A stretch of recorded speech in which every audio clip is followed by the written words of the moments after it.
क्या हुआ एग्जैक्टली? 26 जनवरी का दिन था भैया। 26 जनवरी बना रहे थे फ्रेंड्स लोग सब मिलकर आपस में। हमारे फ्रेंड की शॉप है तो उसकी शॉप में जाकर बैठते हैं, हम हमेशा ही बैठते हैं टाइम पास करने के लिए। उस दिन भी गए उसकी शॉप में बैठे हम। तो बगल वाली जो बाबा जी की शॉप थी उसकी शॉप में आते हैं कुछ लड़के, 7-8 लड़के होते हैं, यही दल के जो होते हैं, वो बाबा जी के साथ बदतमीजी वगैरह करते हैं, दुकान का नाम बदलने के लिए गए। तो उस पर बहसबाजी होती है। तो मैं बोलता हूँ कि भाई नाम क्यों चेंज करना है। और मैंने कहा आप होते कौन नाम चेंज करने वाले, या आपके पास कोई कागज़ है या गवर्नमेंट के कोई कागज़ है जो आपको भेजा है नाम चेंज करने के लिए। उसके बाद जो है वो बदतमीजी करते हैं बाबा के साथ। और बाबा जी को 2 अटैक भी पड़े हैं पहले, उसके बाद उनको पैरालाइज भी पड़ा हुआ है, तो बॉडी कांप रही थी उनकी बहुत ज़्यादा। अब हमको देखा नहीं गया, बहुत देर से हल्ला होता, 15 मिनट पहले हल्ला होता, दुकान में बैठे थे वहाँ पे, कोई लोग वहाँ पर जान नहीं, फिर हम तो दोनों के दोनों वहाँ पर पहुँच गए तब उनको। तो वो दीपक से भी नाम पूछने लग गए थे, मेरा नाम पूछने लगे। मेरा बताने का मतलब सिर्फ ये था मोहम्मद दीपक कि मैं हिंदुस्तानी हूँ, मतलब हिंदू भी हूँ, मुसलमान भी हूँ, सिख भी हूँ, ईसाई भी हूँ, ये चीज़ें बाद में, पहले इंसान हूँ। तो मेरे को उनको बताने का मतलब मेरा ये था। मगर वो बहुत ज़्यादा हाइपर हो रहे थे वहाँ पर। फिर उन्होंने वीडियो भी वायरल उन्होंने करी वो। और वीडियो में क्या था? एक मेरी फोटो थी, एक इसकी थी, दीपक का नाम, उन्होंने मोहम्मद दीपक, वो कुछ और प्रेजेंट करना चाह रहे थे वीडियो में भी। और जो वीडियो डाली थी वो भी भाजपा का ही था, तो पुलिस ने उससे वीडियो डिलीट करवा दी है, पर वो आधे घंटे में बहुत तेजी से वायरल हो जाता है। फिर 28 तारीख को मेरे को दीपक को वहाँ पे जो चौकी प्रभारी थे पुलिस वाले, वो हमको बुलाते हैं, वो हमको उल्टा डांटते हैं, आपने बल कानून हाथ में लिया। मैंने कहा आपने कैसे कानून? हाँ, मैंने उनको ये बात बोली, भैया हमने तो देख, तो वहाँ संविधान दिवस भी मनाया जाता, हमने उसकी भी रक्षा करी, और जो हमारी इंसानियत थी, मानवता के नाते में जो आपका काम था वो हमने किया। 30 तारीख को उन्होंने एक पोस्ट डाली देहरादून के लड़कों ने कि हम जाएंगे, दीपक को हम समझाएंगे अपने तरीके से। फिर क्या हुआ? उस दिन आए वो। फिर 31 तारीख को वो 150 करीबन लड़के थे वो। पुलिस ना तो उनको कोई रोकने में वो रही, बहुत उन्होंने बवाल करा वहाँ पर, बहुत ज़्यादा, मतलब गाली गलौज करी उन्होंने। उस टाइम मैं जिम में था, अकेला ही था मैं। तो मम्मी खड़ी थी मेरी नीचे, मम्मी को गाली दे रहे हैं। मम्मी को क्यों गाली दे रहे थे? वही मेरे को दे रहे थे ना गाली, तो इनको नहीं पता, उनको नहीं पता मेरी मम्मी है नीचे खड़ी हुई। तो बस मैं थोड़ा सा उस टाइम पर इमोशनल बहुत ज़्यादा हो गया था मम्मी को देखकर। तो मेरे से रहा नहीं गया, तब मैं मम्मी को देखकर थोड़ा सा मैं हो गया, तो मैं नीचे खुद गया उनका। मैंने कहा कोई बात नहीं, देखी जाएगी। मैंने कहा 1500 भी होंगे, मैंने कहा मैं जाऊँगा। तो गया, मैं उनके सामना करने गया मैंने। उसके बाद फिर पुलिस ने मेरे को उठा के पुलिस ने मेरे को थाने में, उनको कुछ नहीं बोला। तो आपकी क्या गलती थी इसमें? आपको क्यों बंद कर दिया? वही तो कि मतलब वो उनका शायद ये था कि माहौल ख़राब ना हो कहीं। अगर माहौल, तो मैंने फिर ये बोला कि माहौल अगर ख़राब कर रहे हैं, तो मैंने कहा ये लोग कर रहे हैं बाहर से आकर। मैंने कहा हम तो यहीं के रहने वाले हैं, मैंने आप मेरे को बिठा रहे हो। उसके बाद भी वो करीबन 4 से 5 घंटा कंटिन्यू वहाँ गाली गलौज करते रहे। ये जो लड़के थे ये करते क्या है एक्चुअली?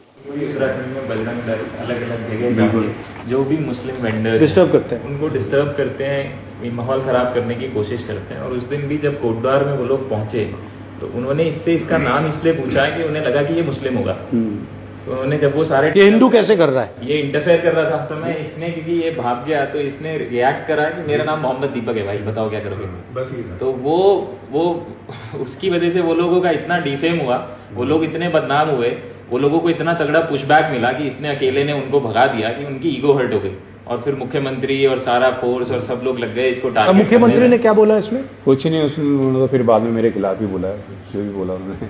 अब क्या हो रहा है जिम में? कुछ नहीं, जिम तो अभी खाली ही पड़ा है अभी। अब 150 प्लस बच्चे थे, अब तो 17-18 बच्चे। आप में स्ट्रेंथ कहाँ से आई?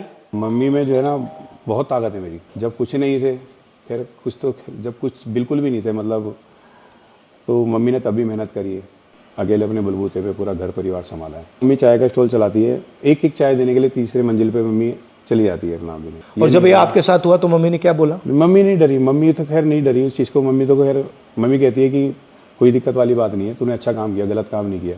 अगर गलत काम करता तो मैं तेरे साथ नहीं खड़ी होती, मैं खुद तेरे को बोलती कि तूने गलत काम किया। अब बोलती है मम्मी हाँ बल ये कि थोड़ा डर लग रहा है, क्योंकि जो सोशल मीडिया पर चल रहा है कि 5 लाख रुपये दे रहे हैं दीपक को मारने के लिए, 2 लाख रुपये दे रहे हैं। और वाइफ है मेरी, एक 5 साल की बेटी है, तो बेटी भी नहीं गई, 7 से 8 दिन वो स्कूल भी नहीं गई है। थोड़ा सा डर गई थी माहौल देखकर वहाँ का। क्या नाम है?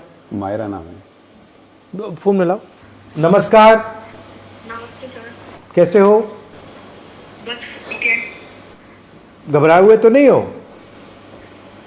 सर नहीं, थोड़ा कहीं बाहर आने जाने में थोड़ा लगता है, आने के इधर उधर जाते हैं, बाकी घर पे तो कोई दिक्कत नहीं, लेकिन इनके आने जाने से थोड़ा लगता है। घबराइए मत।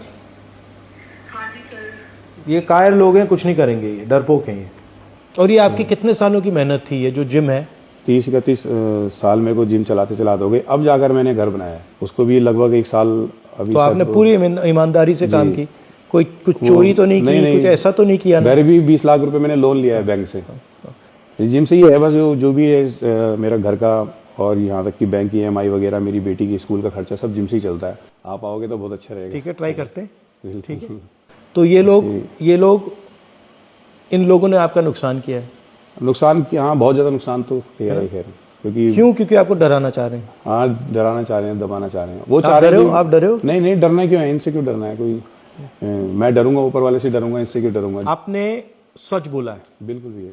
और आपने यहाँ पे धार्मिक काम किया है। जी जी आप डरे नहीं हो, जी इनकी बदतमीजी के सामने आप झुके नहीं हो। जी जी इससे बड़ा देशभक्ति का काम नहीं है। जी जी तो आपको मैं पूरी बधाई कांग्रेचुलेशन देना चाहता हूं कि आपने हिंदुस्तान का झंडा, हमारा कॉन्स्टिट्यूशन, जी उसकी रक्षा की। जी क्योंकि इस देश में आप जैसे करोड़ों लोग हैं, जो आप में हिम्मत है, वो विचारधारा आपकी है, जी सोच आपकी है, मगर अंदर डर है। जी और आपने उनको रास्ता दिखाया है कि ये जो है ये कुछ नहीं कर सकते। बिल्कुल ठीक है, शाबाश। जी।